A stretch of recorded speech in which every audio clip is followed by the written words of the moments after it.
Bismillahirrahmanirrahim. Assalamualaikum warahmatullahi wabarakatuh. Salam sejahtera untuk kita semua.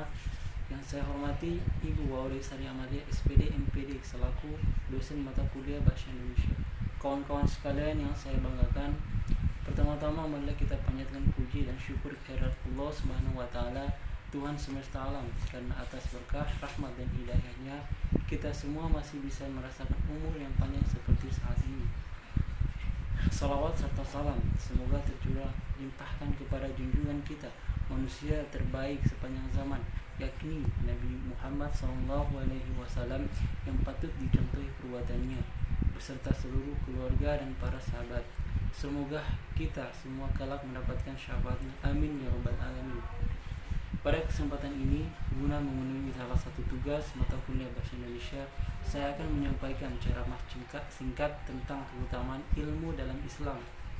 Berkenan dengan mengapa kita harus menjadi orang yang berilmu, Allah Subhanahu wa taala memberikan dasar dalam Al-Qur'an surah Al-Mujadilah ayat 11 yang artinya niscaya Allah akan meninggikan orang-orang yang beriman, di antaranya orang-orang yang diberi ilmu beberapa derajat. Dalam ayat tersebut jelas bahwa Allah Subhanahu wa taala meninggikan derajat ahli ilmu dalam pahala dan derajat demi meraih keridhaan Allah Subhanahu wa taala. Dalam hadis Rasulullah sallallahu alaihi wasallam pula pernah bersabda, barang siapa yang dikehendaki Allah untuk kebaikan, maka Allah menjadikannya faqih atau memahami dengan baik dalam masalah agama, dalam hal ini agama Islam, dan meninggikan petunjuknya. Agama Islam adalah agama yang sangat menghargai ilmu, bahkan alim ulama atau orang yang berilmu nilainya lebih berharga dari ahli ibadah yang siang dan malamnya beribadah kepada Allah. Salah satu bentuk ibadah adalah tekun menuntut ilmu. Islam akan meninggikan derajat orang-orang yang berilmu. Begitu pentingnya ilmu dalam Islam sehingga diperintahkan melalui Al-Quran maupun hadis. Dalam satu hadis riwayat Ibnu Majah, menuntut ilmu itu hukumnya ada yang mengatakan fardu ain dan ada yang mengatakan fardu kifayah. Fardu ain adalah wajib hukumnya bagi setiap muslim untuk mengerjakannya, sedangkan fardu kifayah apabila salah satu sudah mengerjakan maka gugur kewajibannya bagi yang lain. Ia juga menambahkan bahwa kunci keberhasilan adalah dengan ilmu. Barang siapa yang meninggikan soal-soal yang berhubungan dengan dunia, wajiblah memiliki ilmunya. Dan barang siapa yang ingin selamat dan bahagia di akhirat, wajiblah ia memiliki ilmunya. Pula dan barang siapa yang ingin keduanya, wajiblah ia memiliki ilmu kedua-duanya pula. Al-Quran juga Allah Subhanahu wa taala juga tidak menyuruh seluruh umat muslim berjihad di jalan perang. Jalan lain berjihad dapat dilakukan dengan cara yang lain selain perang, yakni menuntut ilmu yang tidak hanya dibiarkan begitu saja, melainkan harus diamalkan dalam kehidupan sehari-hari. Dalam falsafah ilmu dalam Islam terbagi menjadi 3 bagian, yaitu mempelajari, mengamalkan, dan mengajarkan. Mempelajari seperti yang telah dibahas sebelumnya mungkin hukumnya adalah fardu bagi setiap muslim. Mengamalkan juga harus dilakukan di barat pohon tanpa buah. Ilmu yang sudah dipelajari akan sia-sia dan tidak ada gunanya setelah mengamalkan. Sempurnalah dengan mengajarkan ilmu kepada orang lain.